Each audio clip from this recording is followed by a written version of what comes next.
ಪರಲೋಕದವುಗಳ ಕಡೆಗೆ ನೋಡುವಂತೆ ನಿಮ್ಮ ಆತ್ಮವನ್ನು ವಾಕ್ಯದಲ್ಲಿ ಬಲಪಡಿಸುವ ಅನುದಿನದ ಧ್ಯಾನ. ಇಂದಿನ ಧ್ಯಾನದ ಶೀರ್ಷಿಕೆ ಶೂರರಾಗಿರಿ, ಧೈರ್ಯದಿಂದಿರಿ. ಸತ್ಯವೇದದ ವಾಕ್ಯ: ಎಚ್ಚರವಾಗಿರಿ, ಕ್ರಿಸ್ತ ನಂಬಿಕೆಯಲ್ಲಿ ದೃಢವಾಗಿ ನಿಲ್ಲಿರಿ, ಶೂರರಾಗಿರಿ, ಬಲಗೊಳ್ಳಿರಿ. 1 ಕೊರಿಂಥದವರಿಗೆ 16ನೇ ಅಧ್ಯಾಯ 13ನೇ ವಚನ.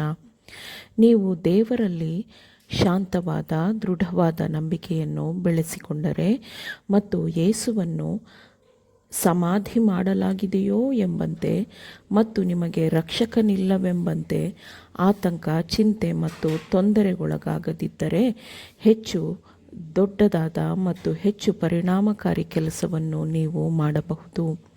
ಅವನು ಸಮಾಧಿಯಿಂದ ಎದ್ದಿದ್ದಾನೆ, ಪರಲೋಕಕ್ಕೆ ಏರಿ ಹೋಗಿದ್ದಾನೆ ಮತ್ತು ದೇವರ ಸಿಂಹಾಸನ ಮುಂದೆ ನಿಮ್ಮ ವಕೀಲನಾಗಿದ್ದಾನೆ.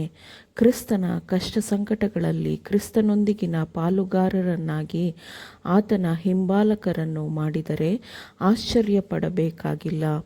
ಕ್ರಿಸ್ತನು ಯಾರಿಗಾಗಿ ಇಷ್ಟೊಂದು ಕೆಲಸ ಮಾಡಿದ್ದಾನೋ, ಯಾರಿಗಾಗಿ ಅವನು ಅನಂತವಾದ ಬೆಲೆಯನ್ನು ಪಾವತಿಸಿದ್ದಾನೋ, ಅವರು ಆತನ ದೊಡ್ಡ ಉಡುಗೊರೆಗಾಗಿ ಅವನನ್ನು ಎಂದಿಗೂ ಮೆಚ್ಚಿಕೊಳ್ಳುವುದಿಲ್ಲ ಎಂದಾಗ ಕ್ರಿಸ್ತನು ಅವರನ್ನು ಹೇಗೆ ನೋಡುತ್ತಾನೆ? ಕ್ರಿಸ್ತನ ಪ್ರತಿನಿಧಿಗಳಾಗಿರುವವರ ಕೆಲಸಗಳು ತಮ್ಮ ವಿಮೋಚಕನ ಕೆಲಸದಂತೆಯೇ ಇರುತ್ತದೆ. ಅವರು ತಮ್ಮನ್ನೇ ನೋಡಬಾರದು ಅಥವಾ ತಮ್ಮ ಮೇಲೆ ನಂಬಿಕೆ ಇಡಬಾರದು. ಅವರು ತಮ್ಮ ಸ್ವಂತ ಪ್ರಯತ್ನಗಳ ಮೇಲೆ ಹೆಚ್ಚಿನ ನಿರೀಕ್ಷೆ ಇಟ್ಟುಕೊಳ್ಳಬಾರದು.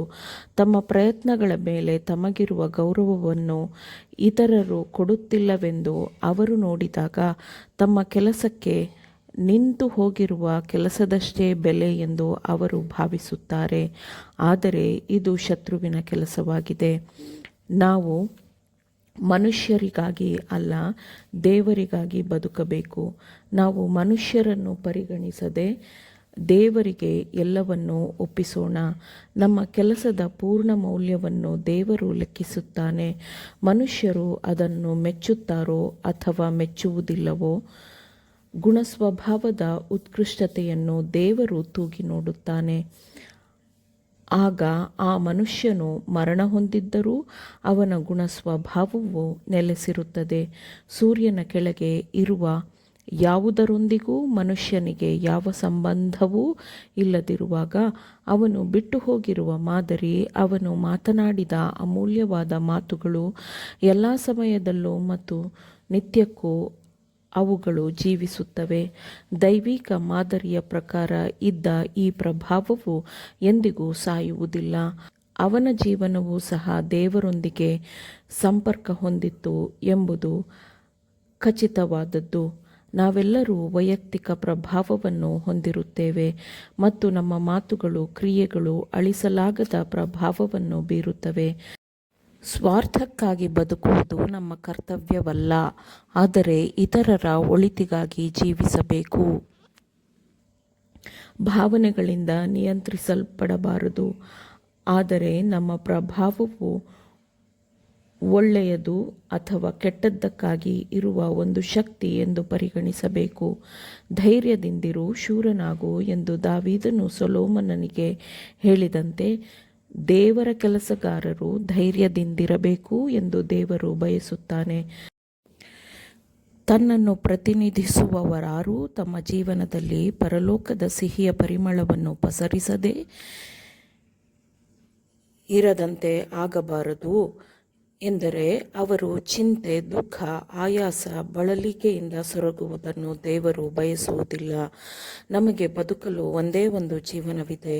ಆ ಜೀವನವನ್ನು ಹೇಗೆ ಜೀವಿಸಬೇಕು ಎಂದು ಮತ್ತು ಆ ಮೂಲಕ ನಾವು ಪರಲೋಕದ ಗುಣ ಸ್ವಭಾವವನ್ನು ಹೇಗೆ ಪ್ರತಿನಿಧಿಸಬೇಕು ಎಂದು ಕಲಿಸುವುದಕ್ಕೆ ಕ್ರಿಸ್ತನು ಈ ಲೋಕಕ್ಕೆ ಬಂದನು.